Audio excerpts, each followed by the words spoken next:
Bienvenidos a The Debate. Fíjate en esto, justo en este instante. Milisegundos antes de que este audio empezara a reproducirse en tu dispositivo, una infraestructura completamente invisible intercambió claves criptográficas. Sí, y verificó la telemetría de tu navegador. Exacto. Decidió, sin que te dieras cuenta en absoluto, que eras un humano legítimo y no una amenaza automatizada.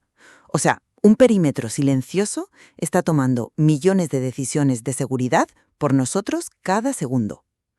Y bueno, eso nos lleva a la tensión central de nuestro análisis de hoy. Que es una pregunta fundamental que extraemos de los materiales que estamos analizando, principalmente del artículo de Bleeping Computer sobre los playbooks tácticos de los actores de amenazas. Eso es. La pregunta es, ¿es esta utopía automatizada la verdadera primera línea de defensa de la ciberseguridad moderna?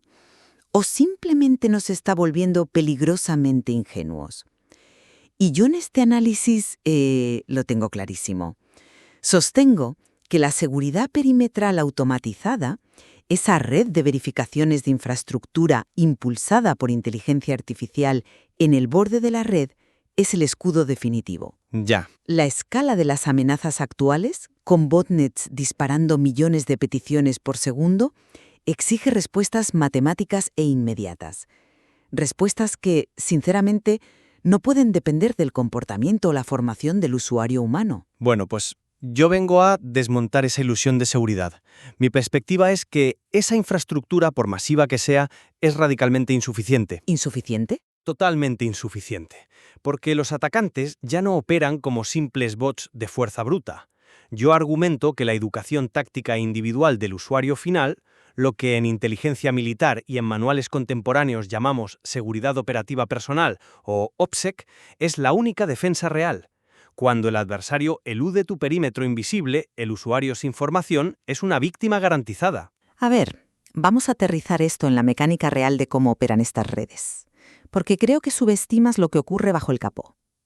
Si observamos la evidencia documentada, concretamente los sistemas implementados en sitios de alto tráfico como Bleeping Computer, vemos una obra maestra de la fricción asimétrica. Fricción asimétrica, claro. Sí, o sea, a veces, al entrar a una web, ves una pantalla estática un par de segundos que dice que se está verificando tu conexión. El usuario común piensa que es un simple retraso de red, pero lo que está ocurriendo ahí es una guerra criptográfica de desgaste. El servidor le está lanzando un desafío matemático en JavaScript al navegador del visitante. Un desafío que cualquier navegador legítimo resuelve sin que el usuario mueva un dedo. Exacto. Esa es la genialidad del sistema. Para ti o para mí, resolver ese problema matemático requiere una fracción de milisegundo de nuestra CPU, coste cero. Pero para una red de bots que intenta lanzar un ataque de denegación de servicio masivo, la cosa cambia drásticamente. Ya, porque les agota los recursos. Claro, si el atacante usa navegadores sin interfaz gráfica, controlados por scripts para emular humanos, obligarles a procesar JavaScript y almacenar cookies rompe por completo la economía del ataque. Les cuesta ciclos de CPU masivos. Estamos usando las propias herramientas de la web para neutralizar amenazas masivas antes de que toquen el contenido. A ver, yo te concedo que toda esa arquitectura de fricción asimétrica es impecable en la teoría de la guerra de desgaste. Para mitigar el ruido de fondo de Internet, el spam automatizado, es brillante. Pero ¿qué pasa cuando el atacante no está interesado en derribar un servidor con un ataque de DOS? Bueno, también filtran ataques dirigidos. Ya. Pero fíjate en lo que vemos en el análisis sobre la mentalidad de los cibercriminales. Los verdaderos actores de amenazas operan con manuales de OPSEC de un nivel altísimo. No te van a lanzar 1 millón de peticiones desde servidores comprometidos en masa. Residenciales. Espera. Aclaremos eso de proxies residenciales, para quien no esté familiarizado con el término. O sea, me refiero a que el ataque no proviene de una granja de servidores sospechosa en Rusia o en China. Proviene de una dirección IP secuestrada, de una televisión inteligente o de un router de una casa en el mismo vecindario que la víctima. Entiendo. A los ojos de esa infraestructura invisible que tanto defiendes, el tráfico es idéntico al de un usuario humano tomando un café en su salón. Resuelven tu desafío de JavaScript perfectamente. El atacante elude el huellado técnico, el fingerprinting y se presenta ante la puerta. Vale, pero no te lo compro del todo, porque estás asumiendo que la infraestructura es estática, y no lo es en absoluto. Ya no dependemos únicamente de bloquear direcciones IP sospechosas. Ah, no. No. Volvamos al material de análisis. Hay un concepto fascinante ahí. El sistema perimetral asigna un identificador único de trazabilidad a cada conexión. Un Rey ID como el 9F36627-4CB5288D1 que se cita en la documentación de Cloudflare, por ejemplo. Detrás de esa cadena alfanumérica, la inteligencia artificial de la red está haciendo un perfilado de comportamiento global en tiempo real. Ojo, perfilado de comportamiento. Eso suena a que la IA tiene que adivinar las intenciones. No es adivinar, es correlacionar datos a una escala que el cerebro humano no puede. No importa si el atacante usa un proxy residencial en Madrid o una VPN en cascada que termina en Tokio, la IA defensiva ya no mira solo de dónde vienes, mira cómo te comportas. Ya. Analiza la cadencia de las peticiones, la cabecera HTTP, las anomalías en los movimientos del ratón emulados. Actúa como un sistema inmunológico digital a escala planetaria. Si un atacante intenta una técnica evasiva en Asia, la red aprende esa firma conductual y la bloquea en Europa milisegundos después. Se vacuna a sí misma. Es una metáfora muy bonita. Gracias. Y te pregunto, ¿es realmente realista pedirle a un usuario común que procese ese nivel de telemetría en su cabeza para protegerse? Es que no le pides al usuario que procese telemetría de red. Le pides que comprenda el contexto táctico de su propia vida digital. Tu metáfora del sistema inmunológico falla estrepitosamente en el momento en el que el patógeno no ataca desde fuera, sino que utiliza las propias células del cuerpo. ¿Te refieres a vulnerabilidades internas? Me refiero al concepto de living off the land, vivir de los recursos del sistema. Es una de las tácticas más devastadoras hoy en día que comentamos en el análisis. Ah, claro, donde los atacantes no introducen malware propio, sino que usan las herramientas legítimas del ordenador de la víctima. Exactamente. Usan PowerShell, usan el instrumental de administración de Windows, herramientas que tu famosa inteligencia artificial de red asume que son totalmente benignas porque están firmadas digitalmente por Microsoft. Bueno, pero la IA también puede detectar patrones anómalos en el uso de PowerShell. Ya, pero cuando un atacante avanzado usa Living off the LAN, el software legítimo está haciendo exactamente lo que se supone que debe hacer. ¿Y quién es el único capaz de detectar la anomalía de contexto? El usuario, supongo que vas a decir. Pues sí, el usuario. El usuario que dice, oye, yo no he solicitado que este script se ejecute en mi máquina ahora mismo. La única manera de combatir a un enemigo que se camufla perfectamente usando tus propias aplicaciones es con soberanía digital y capacidad de acción por parte del individuo. Vale, te concedo que en ataques hiperdirigidos el usuario es clave, pero exigir ese nivel de paranoia táctica a la población general es una carga cognitiva insostenible. Insostenible. Pues los datos de nuestro material demuestran exactamente lo contrario. Fíjate en el éxito de la educación en ciberseguridad a nivel táctico. No estamos hablando de un foro oscuro de la dark web, hablemos de TikTok. TikTok, la plataforma de los bailes. Esa misma. Un entorno algorítmico diseñado para la segregación de dopamina pura. Y sin embargo tienes perfiles como @byte_shield diseminando tácticas de blindaje digital e historias cortas sobre OPSC. Y están acumulando decenas de miles de seguidores, con vídeos anclados de más de 480.000 visualizaciones. Esto no es una anomalía, es un síntoma. ¿Un síntoma de qué exactamente? De que la gente sabe que la planta potabilizadora invisible está fallando. Tienen hambre de capacidad de acción. Quieren entender cómo los atacantes usan inteligencia de fuentes abiertas, cómo encadenan VPNs, cómo crear identidades desechables. No quieren ser simplemente una carga pasiva. A ver, entiendo la fascinación cultural por recuperar el control. Suena muy de espionaje, muy táctico. Pero permíteme llevar la discusión al territorio de la privacidad estructural a gran escala. Porque aquí el enfoque centrado en la infraestructura gana la partida definitivamente. Te escucho. Tú hablas de la privacidad como un ejercicio de OPSEC individual, un esfuerzo constante, agotador del usuario.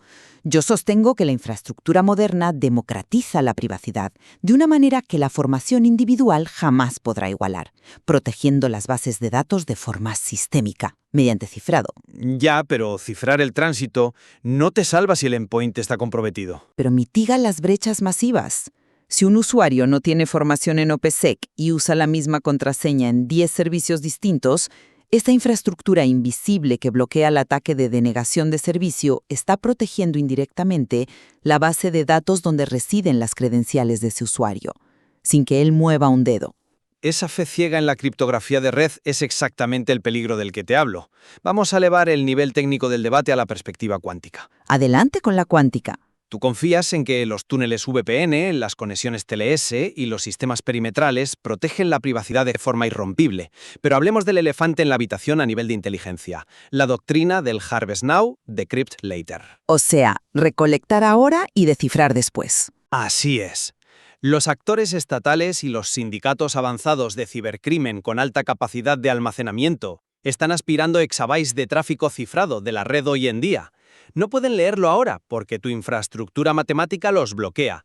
Tienes toda la razón en eso. Claro, la matemática actual aguanta. Aguanta hoy, pero lo están almacenando en bóvedas de datos fríos esperando al día en que la computación cuántica tenga la capacidad de romper los algoritmos de clave pública actuales. Y la física nos dice que ese día llegará. Cuando llegue, cada túnel seguro en el que confiaste retrospectivamente quedará expuesto. A ver, es un escenario francamente aterrador. Pero te hago una pregunta lógica. Si la matemática cuántica rompe el cifrado de la red por completo, ¿Cómo va a proteger al usuario su conocimiento táctico? si rompen el canal, rompen todo. Ahí le has dado. Precisamente ahí está la clave. Si el canal técnico falla, retrospectivamente, ¿qué es lo único que mantiene tu seguridad a salvo? No sé, dímelo tú. Tu OPSEC personal, tu disciplina. Si el usuario ha sido entrenado para aplicar principios de blindaje digital, habrá entendido que la única información verdaderamente segura es la que no se emite, o la que se emite bajo identidades completamente disociadas de su persona física. Compartimentación. Eso es. La técnica táctica te enseña a crear ruido, a compartimentar, a usar máquinas virtuales que destruyes después de cada sesión sensible. Si un Estado-nación intercepta y descifra mi tráfico de hace 5 años y mi OPSEC era impecable, lo único que encontrarán será la actividad de un seudónimo desechable que no pueden vincular a mi cuenta bancaria ni a mi ubicación real. La tecnología caduca. La disciplina táctica de ocultación, no. Madre mía, me obligas a conceder un punto muy válido, la verdad. La obsolescencia de los algoritmos criptográficos frente a la cuántica es un recordatorio brutal de que la tecnología es temporal. Totalmente. Pero fíjate, si damos un paso atrás y miramos el panorama entero de este debate, creo que lo que realmente estamos definiendo no es qué método reemplaza al otro, sino la anatomía completa de la defensa en el ciberespacio moderno. ¿A qué te refieres con la anatomía completa? A que sin esa infraestructura masiva automatizada procesando el ruido blanco destructivo de Internet, esos ataques de fuerza bruta que ahogarían la capacidad de computación global, el Internet moderno simplemente colapsaría bajo su propio peso. No habría espacio para que el usuario, por muy buen OPSEC que tenga, siquiera abra una conexión a Telegram o Signal. Necesitamos esa fricción en el borde para cribar el 99% de la basura. El perímetro automatizado es el cimiento. Y yo coincido plenamente en eso. La filtración a escala industrial es vital. No propongo apagar los cortafuegos perimetrales ni desinstalar las IAs. Pero mi argumento, y el núcleo de lo que la evidencia de los playbooks nos demuestra hoy, es que debemos dejar de vender ese cimiento como un tejado impenetrable. ¿Ya? ¿La falsa sensación de seguridad? Exacto. Los actores de amenazas evolucionan, utilizan Living of the Land, emplean tácticas de inteligencia de fuentes abiertas y perfeccionan sus túneles de evasión precisamente porque la infraestructura les obliga a hacerlo. La automatización filtra a los mediocres, pero destila y perfecciona a los atacantes de élite. Sí, es una carrera armamentística. Y cuando ese atacante de élite cruza el perímetro invisible, el impacto es crítico. En ese milisegundo exacto, la única diferencia entre la protección total y una ruina financiera o reputacional es la mente humana que está frente al teclado. Llegamos entonces a un punto de convergencia fascinante. La sofisticación del ecosistema actual requiere una defensa en profundidad de 2 vías. El muro criptográfico automatizado detiene el asedio masivo, sí, pero necesitamos urgentemente una población digital que sepa combatir cuerpo a cuerpo en su propia terminal cuando el enemigo logra infiltrarse con credenciales legítimas. 100% de acuerdo. Necesitamos operadores capacitados, no pasajeros pasivos. Es un ecosistema hostil. Y hay muchísimo más que podríamos seguir explorando sobre cómo se entrelazan estas tácticas de evasión técnica con la psicología de la defensa humana. Sin duda. Y para aquellos en nuestra audiencia que quieran profundizar en esta capa táctica humana, que quieran comprender verdaderamente cómo piensan los adversarios y cómo establecer un OPSEC personal robusto frente a estas amenazas, Les animamos a acudir a las fuentes que han nutrido este debate. Como reflexión táctica final para todos los que nos escuchan, no deleguen su privacidad por completo a la máquina. Asuman la soberanía sobre su huella digital. Y la mejor forma de entender esta capa humana es acudir a la fuente. Revisen los consejos de OPSEC personal siguiendo a la cuenta @byte_shield en TikTok. Y hay recursos más estructurados también, ¿no? Por supuesto. Si buscan asimilar este conocimiento desde sus cimientos, el libro Blindaje Digital de Wilfredo Gallego Penedo expone exactamente estos manuales de OPSEC de los que hemos hablado hoy. Tienen los enlaces para adquirirlo en Amazon y el link de TikTok directamente en la descripción de este audio. Y por supuesto, nosotros valoramos inmensamente su perspectiva. Hoy hemos analizado el panorama técnico, pero queremos saber de qué lado de este espectro se posicionan ustedes. Ante un adversario avanzado, ¿confían más en la escalabilidad de la inteligencia artificial de la red o en la disciplina táctica de su propio conocimiento? Es una decisión crítica. Lo es. Les invitamos a participar en la encuesta que encontrarán justo debajo de la descripción. No declaramos un ganador definitivo hoy porque la naturaleza mutante de la red nos demuestra que la verdad siempre está en movimiento. Pero la próxima vez que una página web les haga esperar 5 segundos diciendo que está verificando si su conexión es segura, pregúntense, si este sistema invisible es eludido esta misma noche, ¿estaría su mente preparada para ser el último cortafuegos? Gracias por acompañarnos.